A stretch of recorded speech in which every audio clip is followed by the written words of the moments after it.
मृत्यु के पश्चात जीवात्मा का मोक्ष मार्ग, मैं जरूर इसके बारे में बताना चाहूंगा। मृत्यु के समय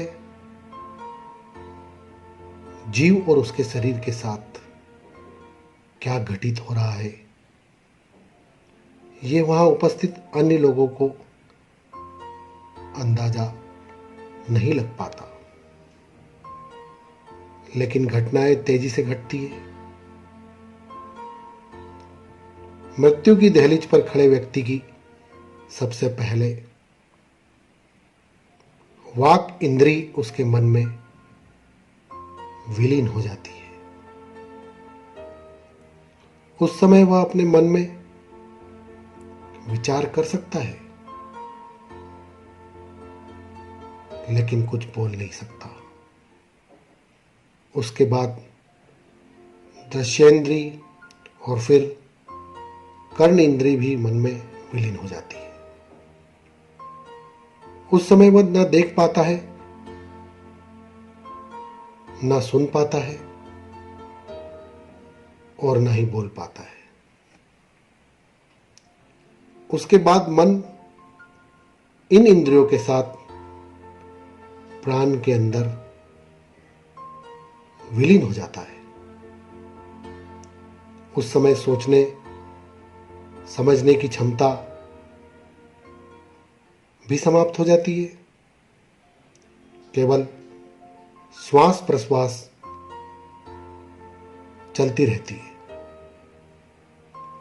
इसके बाद सबके साथ प्राण जीव के सूक्ष्म शरीर के भीतर प्रस्थान करता है। फिर जीव सूक्ष्म रूप से पृथ्वी, जल, अग्नि, वायु और आकाश यानी पंच तंत्र मालाओं का आश्रय लेकर हृदय देश से निकलने वाली 101 नाड़ियों में से किसी एक में प्रवेश करता है। हृदय देश से कुल 101 नाड़ियां निकली हुई है।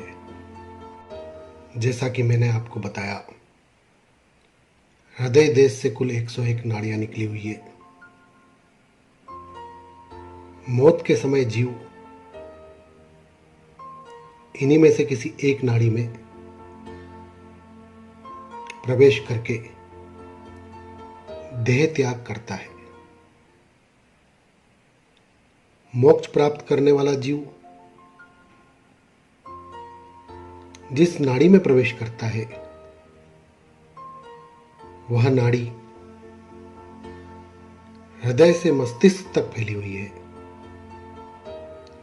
जो मृत्यु के समय आवागमन के बंधन से मुक्त नहीं हो रहे होते हैं। वे जीव किसी दूसरी नाड़ी में प्रवेश करते हैं। जीव जब तक नाड़ी में प्रवेश नहीं करता, तब तक ज्ञानी और मूर्ख दोनों की गति एक ही तरह की होती है। बात बड़े ध्यान से सुनिएगा, मैं जो समझाने का प्रयास कर रहा हूं। नाड़ी में प्रवेश करने के बाद अलग अलग तरह की गतियां हो जाती है जीवों की।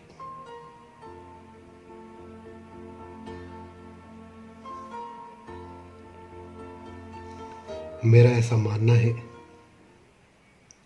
जो लोग ब्रह्म विद्या की प्राप्ति करते हैं, वे मृत्यु के बाद देह ग्रहण नहीं करते, बल्कि मृत्यु होते ही उनको मोक्ष प्राप्त हो जाता है। ब्रह्म विद्या की प्राप्ति होने पर जीव देवयान पथ में गमन करने के बाद ब्रह्म को प्राप्त हो जाता है और फिर मुक्त हो जाता है। देवयान पथ के संदर्भ में आदि शंकराचार्य जी ने स्पष्ट रूप से कहा था कि जो लोग सगुण ब्रह्म की उपासना करते हैं वे ही देवयान पथ में जाकर सगुण ब्रह्म को प्राप्त होते हैं, और जो लोग निर्गुण ब्रह्म की उपासना करके ब्रह्म विद्या प्राप्त करते हैं वे लोग देवयान पथ से नहीं जाते,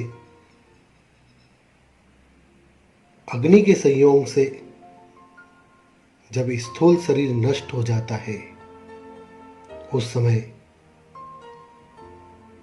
सूक्ष्म शरीर नष्ट नहीं हुआ करता। मृत्यु के समय स्थूल शरीर का जो भाग थोड़ा गर्म महसूस होता है वास्तव में उसी स्थान से जीवात्मा अपने सूक्ष्म शरीर के साथ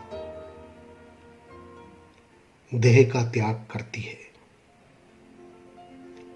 इसलिए वह थोड़ा स्थान गर्म महसूस होता है। वास्तव में जो ब्रह्म ज्ञान प्राप्त कर लेते हैं उनकी मृत्यु रात में हो या दक्षिणायन में हो उससे कोई फर्क नहीं पड़ता, क्योंकि कई लोग कहते हैं दक्षिणायन में ब्रह्म ज्ञान के प्राप्ति वाले व्यक्ति की मृत्यु नहीं होती। यह बात बिल्कुल गलत है। उनको मोक्ष की प्राप्ति होती ही है, यानी वो काल के प्रभाव से ऊपर उठ चुके होते हैं। किसी भी दिशा में मृत्यु हो उससे कोई फर्क नहीं पड़ता, चाहे रात्रि में हो, चाहे मॉर्निंग में हो, चाहे इवनिंग में हो, चाहे आफ्टरनून में हो। मैंने जब भगवत गीता पढ़ी तो मैंने देखा कि भगवत गीता के अनुसार जो लोग मृत्यु के अनंतर देवयान पथ से गति करते हैं उनको अग्नि और ज्योति नाम के देवता अपने अपने अधिकृत स्थानों के द्वार ले जाते हैं। उसके बाद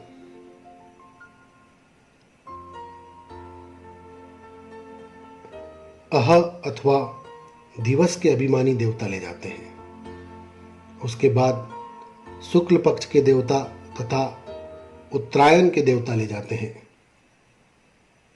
इस बात को यहां समझना जरूरी है। थोड़ा स्पष्ट शब्दों में कहें तो देवयान पथ में सबसे पहले अग्नि देवता का अधिकृत देश आता है, फिर दिवस देवता, फिर शुक्ल पक्ष, फिर उत्तरायण, फिर वत्सर, फिर वायु और फिर आदित्य देवता का देश आता है। देवयान मार्ग इन सब देवताओं के अधिकृत देशों से होकर गुजरता है। उसके बाद चंद्र, विद्युत, वरुण, इंद्र, प्रजापति तथा ब्रह्म क्रमश इनके देश पड़ते हैं। बहुत समझने योग्य बात करने जा रहा हूं, बड़े ध्यान से इस बात को सुनिएगा। जो ईश्वर की पूजा पाठ करते हैं, उनकी भक्ति करते हैं, वो इस मार्ग से जाते हैं।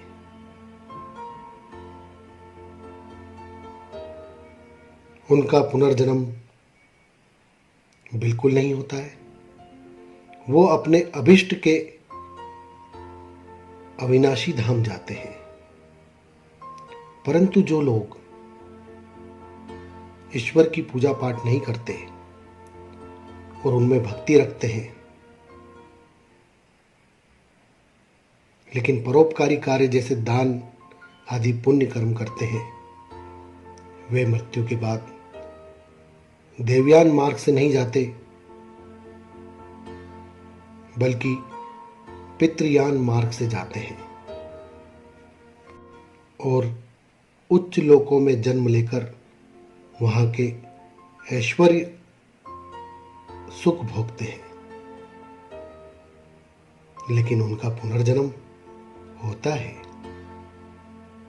पितृयान मार्ग से भी चंद्रलोक जाना पड़ता है, लेकिन वो रास्ता थोड़ा अलग होता है। उस पथ पर धूम, रात्रि, कृष्ण पक्ष, दक्षिणायन आदि देवताओं के अधिकृत देश पड़ते हैं। अर्थात ये सब देवता उस जीव को अपने अधिकृत स्थान के मध्य से ले जाते हैं। चंद्रलोक कभी तो बहुत गर्म रहता है और कभी अतिरिक्त शीतल हो जाता है। वहां अपने स्थूल शरीर के साथ कोई मनुष्य नहीं रह सकता, लेकिन अपने सूक्ष्म शरीर के साथ वह वहां रह सकता है। जो ईश्वर की पूजा नहीं करते, कोई परोपकार भी नहीं करते, जो केवल इंद्रिय सुख भोग में ही अपना पूरा जीवन व्यतीत करते हैं, वे लोग ना तो देवयान पथ से जाते हैं और ना ही पितृयान पथ से, बल्कि कीट पतंग या पशु योनि में बार बार यहीं जन्म लेते हैं और यहीं मरते हैं। जो लोग अत्यधिक पाप करते हैं, निरीह और असहायों को सताने में जिन्हें आनंद आता है, ऐसे नराधर्मों की गति मृत्यु के बाद निम्न लोकों यानी नरक में होती है। वहां ये जिस स्तर के कष्ट दूसरों को दिए होते हैं, उसका 10 गुना कष्ट पाते हैं। विभिन्न प्रकार के नरकों का वर्णन भारतीय पौराणिक ग्रंथों में दिया हुआ है। इनका संक्षिप्त वर्णन रहस्यमय के जो लेख है उसमें भी हुआ है। यद्यपि भारतीय ग्रंथों के अनुसार जो मैंने जाना है, जो मैंने समझा है, वह मैं आपके सामने शेयर कर रहा हूं। नरक में प्राणी हमेशा नहीं निवास करते, बल्कि नरक में कष्ट भोगते भोगते उन पापियों का पाप नष्ट होने लगता है। अंत में उन पापों के जल कर भस्म हो जाने पर जीवात्मा पुनः मृत्युलोक में जन्म लेता है और पुनः उसके पास इस ब्रह्मांडी सफर से उन्नति करने का और आगे बढ़ने का अवसर होता है। तो मित्रों, यहां उपस्थित सभी लोग मेरी बात से सहमत होंगे, बहुत अच्छे से समझे होंगे कि मृत्यु के पश्चात जीवात्मा का मोक्ष मार्ग क्या होता है। जैसी जीवात्मा होती है वैसा उसका मार्ग होता है। मैंने समझाने का प्रयास किया है।